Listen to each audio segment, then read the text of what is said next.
Terima kasih sudah setia bersama channel ini. Jangan lupa like, komen, dan subscribe. Selamat membaca dan mendengarkan. Bab 291. Benar, itu benar. Kamu ada benarnya. Fiona, dengan panik menyimpan uangnya, dan menutup kotak itu sebelum berkata, kamu, akhirnya melakukan sesuatu yang berguna. Kamu hanya menggunakan 1 atau 2 hari, untuk mengambil kembali uang yang hilang. Sepertinya, kamu cukup berguna. Dia tidak hanya berguna, kurasa aku mulai menyukainya. Andrew terkekeh, dan melompat-lompat 2 kali, sebelum melakukan beberapa skuat. Dia kemudian berkata sambil tersenyum, lihat, Fiona, semuanya baik-baik saja sekarang, dan aku sudah seperti orang normal. Sekarang, aku bisa berlari dengan kaki ini. Kakimu sudah lebih baik sekarang. Fiona juga sangat terkejut, karena Jack mengaku bisa menyembuhkannya dalam waktu seminggu, dan dia tidak menyangka kaki Andrew akan benar-benar sembuh. Itu adalah keajaiban. Namun, dia segera memikirkan sesuatu saat ekspresinya meredup. Fiona berkata, apa yang membuatmu begitu bahagia? Kakimu normal pada awalnya, semua berkat dia, kakimu berakhir dengan cacat, dan sekarang kamu benar-benar bahagia. Kita cukup berbelas kasih, untuk tidak menyuruh dia membayar kompensasi kepadamu. Kamu benar, Bu, ini salahku dan aku harus mengganti kerugiannya. Katakan padaku, berapa banyak kompensasi yang kamu butuhkan? Jack tertawa terbahak-bahak, dan tidak menanggapi komentar itu secara pribadi. Itu karena memang benar, kaki Andrew berakhir cacat karena dia. Jika dia tidak tidur dengan Selena di malam pernikahan mereka, seluruh keluarga Selena tidak akan menderita selama 5 tahun penuh. Oleh karena itu, masuk akal bagi Fiona untuk menyalahkannya. Lupakan saja. Fokus saja untuk menyiapkan uang hadiah $20 juta untuk ulang tahun Tuan Tua Taylor. Jangan pernah berpikir, aku akan mengakuimu sebagai menantu, dan jangan pernah menyentuh Selena tanpa $20 juta. Fiona langsung berseru. Semakin dia memikirkan penderitaan yang mengerikan sejak saat itu, semakin dia menjadi marah. Dia mulai curiga, jika dia memiliki banyak hutang di kehidupan sebelumnya, yang telah menyebabkan reaksi berantai atas penderitaan keluarga mereka. Jangan khawatir, jangan khawatir. Tidak kurang 1 sen pun. Jack mengangguk. Jack, seminggu telah berlalu, tetapi kamu baru bekerja selama lebih dari 20 hari. Kecuali, jika keluarga Drake setuju untuk memberikan uang muka untuk gaji $20 juta, bagaimana lagi kamu bisa membayar uang sebanyak itu? Sikap Andrew terhadap Jack jelas berubah drastis. Setidaknya, dari pengamatan Andrew dalam beberapa hari terakhir, Jack adalah suami yang hebat dan ayah yang luar biasa. Selain itu, Jack tidak hanya terampil dalam pertempuran, keterampilan medisnya juga tidak tertandingi. Dia tidak pernah berharap Jack akan dapat menyembuhkan kakinya ketika para spesialis tidak mampu. Dia bahkan tidak diharuskan minum obat apapun. Yang perlu dia lakukan hanyalah dipijat oleh Jack setiap pagi, sambil mendapatkan akupuntur dengan beberapa jarum perak, dan kakinya semakin membaik. Ini adalah keajaiban baginya. Jangan khawatir, aku akan mendapatkan uang itu, ayah mertua. Jack tertawa dan berkata, Nona tanya cukup dekat denganku, dan aku yakin jika aku memberitahunya tentang hal itu, dia tidak akan kesulitan memberikan kepadaku uang muka, 2-3 bulan dari gaji bulananku. Andrew menghela nafas lega, setelah mendengarnya. Aku bisa tenang sekarang. Jika kamu bisa mengeluarkan uang sebanyak itu, putriku tidak akan pernah meninggalkanmu. Tuan Muda Michael menyebutkan, dia bersedia membayar $50 juta, dan juga akan mengadakan pernikahan yang spektakuler. Aku tidak berharap, kamu juga bisa membayar uang $20 juta itu. Fiona tampak sedikit tidak senang. Bab 292. Pernikahan yang spektakuler. Jack tertegun sejenak, sebelum berkata sambil tersenyum, aku juga berhutang pernikahan kepada Selena. Jangan khawatir, setelah ulang tahun Tuan Tua Taylor, aku akan memberinya pernikahan seumur hidup. Kamu. Fiona mengamati Jack, sebelum berbicara dengan nada yang sangat menghina, kamu ingin mengadakan pernikahan seumur hidup. Siapa yang akan percaya kepadamu? Kurasa, itu lebih seperti mengadakan pernikahan yang memalukan. Jangan membual begitu membabi buta. Bagaimana uang sekecil itu, cukup untuk pernikahan seumur hidup? Kamu akan cukup mengesankan, jika kamu benar-benar bisa memberikan hadiah kepada Tuan Tua Taylor, yang harganya lebih dari $10 juta, dan membuat keluarga kami bangga. Andrew terkekeh. Meskipun pernikahan saat itu diadakan dengan cara yang sangat tidak bersemangat, itu dilakukan mirip dengan acara makan bersama untuk keluarga Taylor, yang membuatnya merasa malu. Namun, itu sudah terjadi 5 tahun yang lalu, dan karena anak Jack dan Selena sudah dewasa, Andrew tidak pernah menyinggungnya lagi. Sekarang, gaji bulanan Jack dan Selena tidak rendah, dan selama mereka bekerja dengan baik, hidup mereka secara alami akan jauh lebih baik daripada saat itu. Jangan khawatir, ayah mertua, aku berutang ini kepada Selena. Secara alami, aku akan memberinya pernikahan yang indah. Jack tersenyum tenang lalu berkata, itu benar, mari kita bicarakan ini ketika saatnya tiba. Aku belum terburu-buru untuk memberitahu Selena, jadi, aku akan mengejutkannya di masa depan. Jika kamu bisa menjaga kata-katamu, dan mengadakan pernikahan seumur hidup untuk menebus penderitaan Selena, aku tidak akan menyalahkanmu untuk 5 tahun penderitaan kita. Fiona terkekeh, sambil menyilangkan tangan di depan dadanya. Jelas, tidak percaya apa yang dikatakan Jack. Belum lagi, Jack menyatakan akan menyiapkan hadiah, yang akan menelan biaya lebih dari $10 juta untuk Tuan Tua Taylor. Hadiah seperti itu sangat langka, tidak pasti hadiah seperti apa yang akan disiapkan Jack.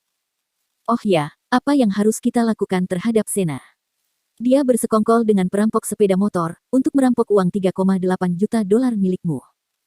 Ketika aku pergi ke sana, aku melihatnya bersama komplotan perampok motor itu juga.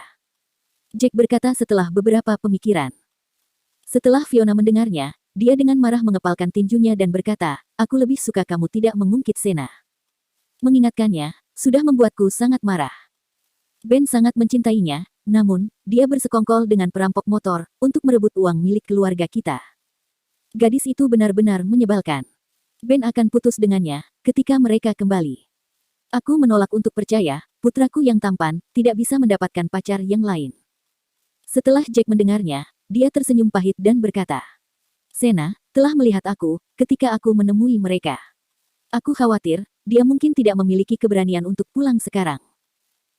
Sudah siang, aku belum pergi ke rumah keluarga Drake, aku harus pergi sekarang. Setelah Jack selesai berbicara, dia berbalik dan pergi dengan cepat. Setelah Jack pergi, Andrew memberitahu Fiona, sayang, lihat, kakiku sudah pulih sepenuhnya. Ini juga cukup fleksibel. Saat Andrew berbicara, dia melompat-lompat beberapa kali dan berkata, aku merasa Jack tidak terlalu buruk. Gaji bulanannya adalah $20 juta dan itu berarti, dia akan mendapat $200 juta dalam setahun. Selain itu, dia baik pada Selena dan Kylie. Dalam 1 atau 2 tahun dari sekarang, keluarga kita akan punya cukup uang, dan belum lagi, dia juga cukup ahli secara medis. Bab 293. Ekspresi Fiona berubah menjadi pahit, ketika dia berkata, Tuan Muda Michael telah menyebutkan, 50 juta tidak masalah baginya, dan akan mengadakan pernikahan besar untuk Selena. Dia mempunyai banyak uang. Jack, di sisi lain, adalah seseorang yang miskin, namun dia suka menyombongkan diri. Kamu tidak bisa percaya begitu saja, dengan apapun yang dia katakan. Gaji yang diterimanya adalah sungguhan. Itu dijanjikan secara pribadi, oleh Nona Tanya sendiri. Dia tidak mungkin berbohong, kan? Lihat kakiku, sekarang sudah benar-benar pulih, aku merasa ini adalah keajaiban. Bahkan, para spesialis tidak bisa berbuat apa-apa, namun, Jack mampu menyembuhkannya. Andrew, masih berbicara untuk membela Jack. Sebelum dia menerima upahnya, uang itu masih bukan miliknya. Selain itu, Jack terlalu terbiasa berada di medan perang, dan dia adalah magnet untuk masalah. Sehingga, dia tidak lebih dari seorang biadab yang tidak mempunyai pikiran. Tidak yakin kapan dia akan menyinggung seseorang, yang seharusnya tidak dia singgung. Aku berharap, jangan pernah terjadi lagi, dan kita harus menderita atas namanya. Adapun kakimu, karena Jack telah menghabiskan begitu banyak waktu di medan perang, jelas, dia akan tahu bagaimana menyembuhkan luka, yang berhubungan dengan benda tumpul. Bukankah itu sesuatu yang normal? Mungkin, dia mungkin tidak tahu cara mengobati flu biasa. Fiona, memutar matanya ke arah Andrew, meraih 2 kotak kulit itu, dan berjalan masuk. Dia berkata, kita tidak bisa kehilangan kotak uang ini, tidak mudah untuk mendapatkannya kembali. Ayo, kita simpan uang ini di bank besok pagi, jangan sampai ketahuan oleh orang lain lagi. Sudut mulut Andrew berkedut, saat melihat Fiona pergi. Apakah menurutnya, cedera yang dia alami pada kakinya, hanya keseleo ringan? Pada saat ini, di dalam persembunyian klan Dewa Naga, yang berada di dalam sebuah mansion mewah. Seorang pria paruh baya sedang duduk di sana, dengan beberapa anggota keluarga Howard di sekelilingnya. Ada apa, ayah? Kudengar, kamu telah mengirim ke 5 macan klan kita, apakah sedang terjadi sesuatu yang besar? Seorang wanita muda sedang menatap ayahnya, Master Howard yang legendaris, saat dia menanyakan pertanyaan itu. Kakakmu sedang mengalami insiden, namun, dia baik-baik saja. Hanya saja, dia sedang merampas barang orang lain, dengan perampok motornya. Dia tidak menyangka, akan bertemu dengan seseorang yang sangat kuat kali ini, dan petarung itu, telah membunuh semua orang yang bersamanya. Dia sudah menelponku, untuk meminta mengembalikan uang 3,8 juta dolar, yang dia rampas sebelumnya. Jadi, aku mengirim semua 5 macan klan kita. Ekspresi pria paruh baya itu tampak dingin. Sambil melihat jam di tangannya, dia berkata, "Satu-satunya yang aku khawatirkan adalah, berdasarkan keterampilan kelima macan klan kita, dan bagaimana mereka biasanya beroperasi, mereka seharusnya sudah kembali sekarang. Bos, apakah semua 5 macan klan kita diperlukan, hanya untuk mengurus satu orang? Pilih saja secara acak, seseorang yang cukup terampil dari klan Dewa Naga kita, bukankah itu akan berhasil?" Seorang lelaki tua dengan santai berkata, "Sepertinya, seseorang memiliki keinginan mati, untuk cukup berani menyinggung klan Dewa Naga kita. Finn, beberapa hari yang lalu, kita telah kehilangan lebih dari 200 orang, dan kamu sedang menyelidikinya. Jadi, apakah kamu telah menemukan sesuatu? Untuk saat ini, kita tidak boleh terlalu ceroboh, terlepas dari apapun masalahnya. Jika seseorang mampu membunuh Scar, mereka mungkin bisa membunuh 5 macan yang tersisa. Apakah kamu mengerti?" Master Howard memiliki ekspresi serius di wajahnya. Setelah beberapa pemikiran, dia berbicara lagi, "Dulu, kondisi di Eastfield masih cukup damai. Namun, sekarang berbeda, karena banyak veteran militer telah kembali, dan di antara para veteran ini, ada beberapa raja perang dan marsal. Meskipun mereka bertindak sendiri, masing-masing dari mereka adalah orang-orang yang sangat kuat. Sebelumnya, ada raja perang bernama Xerxes, bukankah dia meratakan seluruh keluarga Xavier, keluarga bangsawan kelas 2, hanya karena iseng?" Saat dia berbicara, Master Howard melanjutkan, "Jadi, setiap orang harus lebih berhati-hati dalam melakukan sesuatu.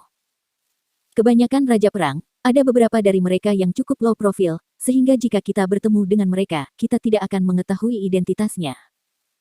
Terutama, setelah mereka semua pensiun dari militer, serangan mereka akan sangat kejam, belum lagi, mereka sangat ingin menjadi pahlawan. Oleh karena itu, kita harus bertindak lebih hati-hati." Setelah Finn mendengar itu, dia mengangguk dan berkata, "Benar, seperti terakhir kali, ketika kita kehilangan lebih dari 200 orang, banyak orang-orang di Eastfield yang menyebut pembunuh orang-orang kita sebagai pahlawan. Jangan khawatir, ayah. Seseorang yang berani menyerang saudaraku, tidak akan pernah memiliki kesempatan untuk hidup, untuk melihat hari esok. Kelima macan telah dikirim, dan orang itu tidak bisa terbang, kan?" Wanita muda itu tertawa, dan berbicara dengan percaya diri. Bab 294. Pada saat ini, seorang wanita cantik mengenakan gaun split and seksi, sambil mengenakan masker wajah, tiba di pintu masuk utama mansion. Tak lama kemudian, pengawal yang ditempatkan di pintu masuk, bergegas masuk ke dalam, dengan wajah bengkak dan telah dipukuli. "Bos, ini tidak baik." Seorang wanita bertopeng berkata, "Dia ingin bertemu denganmu." Pengawal itu berkata, setelah bergegas masuk sambil menundukkan kepalanya. "Apa yang terjadi dengan wajahmu?" Seorang pria tua segera bertanya. "Ini adalah kediaman bos klan Dewa Naga dan beberapa tetua, masih adakah yang begitu berani datang ke sini untuk mencari masalah?" Pria itu mengangkat kepalanya dan berkata, "Tubuh wanita ini luar biasa dan terlebih lagi, dia juga seksi. Jadi, beberapa penjaga kami ingin merobek topeng wajahnya, untuk melihat wajah aslinya.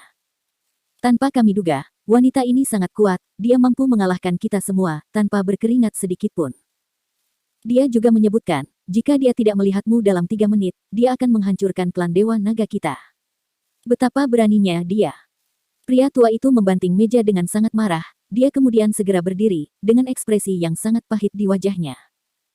Dia berkata, "Ini adalah markas klan Dewa Naga, namun, dia berani menyombongkan diri, dan ingin menghancurkan klan Dewa Naga kita. Dia pikir dia siapa? Seorang wanita, bertindak begitu arogan." Ekspresi Master Howard meredup, saat dia berkata, "Biarkan dia masuk, kita akan berbicara." Tak lama kemudian, Lana, yang mengenakan masker wajah, karena khawatir akan dikenali banyak orang, tiba di lobi mansion. 100 hingga 200 orang, mengelilinginya dengan tatapan serius saat ini. Karena wanita ini bisa dengan mudah mengalahkan lebih dari 10 orang di luar, apakah wanita seperti ini normal? Yang paling penting, tak satu pun dari 5 macan, yang saat ini hadir di markas mereka. Ini bisa berarti masalah bagi mereka. Siapa kamu? Apa yang kamu inginkan? Tuan Howard bertanya dengan cemberut. Wanita ini dan bentuk tubuhnya, mengapa dia terlihat begitu akrab? Setelah salah satu pria memikirkannya, dia tiba-tiba sepertinya teringat sesuatu ketika dia berseru, "Aku ingat, dia adalah wanita yang menghabiskan 500 juta dolar untuk membeli mutiara bercahaya di pelelangan." Klan Dewa Naga hadir di pelelangan saat itu, namun, mereka tidak mengambil bagian di dalamnya, dan hanya ada di sana untuk menonton. Meskipun ada beberapa anggota kaya yang ada di klan Dewa Naga, tetapi, mereka terlibat dalam bisnis bawah tanah. "Kamu wanita misterius itu." Tuan Howard mengerutkan kening dan berkata, "Apa yang kamu lakukan di sini? Kita tidak punya masalah satu sama lain." Lana memandangnya dan berkata, "Bawa anak buahmu, dan tinggalkan Eastfield sekarang juga. Kalian masih diberi kesempatan untuk hidup." Semua orang tersentak setelah mendengar itu. Mereka tidak menyangka, hal pertama yang akan dikatakan wanita ini, bisa menjadi sesuatu yang begitu arogan, dengan menyuruh mereka meninggalkan Eastfield. "Siapa kamu? Apakah kamu memiliki keinginan mati, karena menyuruh kami meninggalkan Eastfield? Tubuhmu tidak terlalu buruk, Nona. Apakah kamu sedang mencari anak laki-laki, bagaimana menurutmu tentang aku?" Seorang pria berjanggut, yang sudah lama tertarik dengan tubuh Lana, oleh karena itu, dia tidak bisa menahan diri untuk tidak menggodanya. Hantaman. Lana menyipitkan matanya sambil tiba-tiba maju selangkah, dan meninju tepat di dada pria itu. Pria berjanggut itu segera terbang dan terbentur tiang mansion, kemudian dia batuk darah dan ia jatuh ke lantai saat itu juga, mati. Lana menatap Master Howard dengan dingin, sebelum dia melepas topeng wajahnya. Kemudian berkata, "Aku hanya seorang utusan, 5 macan klan kalian sudah mati." "Oh ya, Tuan Howard, putramu juga sudah mati. Kalian bisa berhenti menunggu, aku di sini untuk memberitahu kalian, agar kalian segera meninggalkan Eastfield. Aku memberi kalian kesempatan untuk hidup, atau, semua orang di klan Dewa Naga akan musnah." Wajah Tuan Howard berubah pucat pasi, setelah mendengar apa yang dikatakan wanita itu, saat dia mundur beberapa langkah. Dia merasa ketakutan dan berkata, "Tidak. Mustahil. Bagaimana mungkin 5 macan mati? Anakku. Apakah mereka tidak bisa menyelamatkannya?" Bab 295. "Bebe Bos, Master Howard, perhatikan baik-baik, siapa wanita itu?" Seorang lelaki tua akhirnya mengenali Lana. Dia sangat terkejut, bahkan suaranya terdengar gemetar. Bagian yang paling menakutkan dari semuanya adalah, Lana hanyalah seorang utusan. Siapa sebenarnya yang bisa membuat Dewi Perang mengirim pesan atas nama mereka? Dewi Perang, Lana. Setelah Tuan Howard memperhatikan wanita itu dengan cermat, dia tersentak kaget. Ketika Dewi Perang yang agung ini tiba di Eastfield, dia akan memiliki kemampuan untuk mengatur hidup dan mati seseorang. Tidak yakin berapa banyak orang yang ingin menjilat kepadanya. Namun, dia tidak pernah menyangka, Dewi Perang akan tiba di klan Dewa Naga mereka. Berdasarkan penalaran, kedatangan Dewi Perang di klan Dewa Naga mereka, seharusnya merupakan hal yang baik. Ironisnya, dia ternyata menjadi pembawa mimpi buruk bagi mereka. Dia tidak ragu sedikit pun, karena ini adalah kata-kata Dewi Perang sendiri. Selain itu, Dewi Perang tidak punya banyak waktu untuk disia-siakan, hanya untuk memprovokasi mereka. Terlebih lagi, jika 5 macan mereka telah mati, mereka benar-benar harus meninggalkan Eastfield secepat mungkin, tanpa perlu memberitahu Dewi Perang, atau yang lain, musuh mereka pasti akan segera muncul untuk menghancurkan mereka. Tanpa perlindungan dari 5 macan, itu akan menjadi situasi yang sulit bagi klan Dewa Naga. Ini benar-benar Dewi Perang. Ya, Dewi Perang datang ke sini secara pribadi, dan menyuruh kita untuk pergi secepat mungkin. Dewi Perang yang baik, siapa sebenarnya yang telah disinggung oleh Tuan Muda kami? 5 macan semuanya telah dibunuh, untungnya, orang itu cukup berbelas kasih untuk membiarkan kita hidup. Semua orang sangat ketakutan, saat mereka semua mendiskusikannya. Aneh, karena orang itu sangat menakutkan, mengapa orang itu rela membiarkan kita hidup? Para perampok motor, anakku, dan bahkan 5 macan terbunuh, secara logis, orang itu tidak punya alasan untuk membiarkan kita pergi. Meskipun ini adalah kebenaran yang sulit diterima, demi keluarga Howard, Tuan Howard tidak punya pilihan selain mengakui kekalahan. Dia tahu bahwa, putranya telah menyinggung seseorang yang sangat kuat kali ini. Dia ingin aku memberitahumu, karena sebelum kematian putramu, dia berdiri tegak seperti laki-laki, dan tidak memohon belas kasihan. Oleh karena itu, dia memutuskan untuk melepaskan anggota klan Dewa Naga yang tersisa.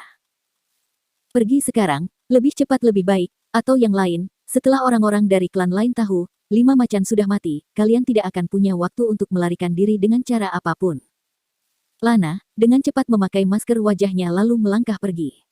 Orang-orang yang mengelilingi Lana sebelumnya, membuka jalan baginya untuk pergi. Cepat, kemasi barang-barang kalian, dan tinggalkan Eastfield secepat mungkin. Mulai hari ini, klan Dewa Naga kita, tidak akan ada di Eastfield. Siapapun yang tidak mau pergi dari sini, kalian bisa pergi ke klan manapun yang kalian mau, karena klan Dewa Naga akan dibubarkan. Siapapun yang ingin ikut denganku, kalian bisa pergi bersamaku. Master Howard meninggalkan perintah, yang tak terbantahkan. Sudut matanya berubah menjadi merah pada saat ini. Namun, sebagai seorang pria, meskipun jika itu sangat menyakitkan, dia harus menahan air matanya. Ayah, saudaraku, dia. Putri Master Howard satu-satunya, sudah larut dalam genangan air mata saat dia terisak. Kita tidak punya pilihan. Sungguh, kita tidak mampu melewatinya. Tidak, kita tidak mampu sama sekali. Membiarkan kita hidup dan melarikan diri, sambil dengan sengaja membawakan kita pesan, itu sudah cukup berbelas kasih. Tuan Howard menghela nafas, dan dia merasakan pada saat itu, dia telah menua dan termakan oleh usia. Tuan muda sangat hebat, dia mati sebagai laki-laki. Hidup kita diselamatkan olehnya. Seorang tetua di sisi lain mengeluh, satu-satunya hal yang menjadi misteri adalah, siapa sebenarnya yang bisa menjadikan Dewi Perang sebagai utusannya. Ini benar-benar menakutkan. Aku tidak menyangka, di Eastfield kita, akan memiliki kekuatan tersembunyi yang sangat mengerikan.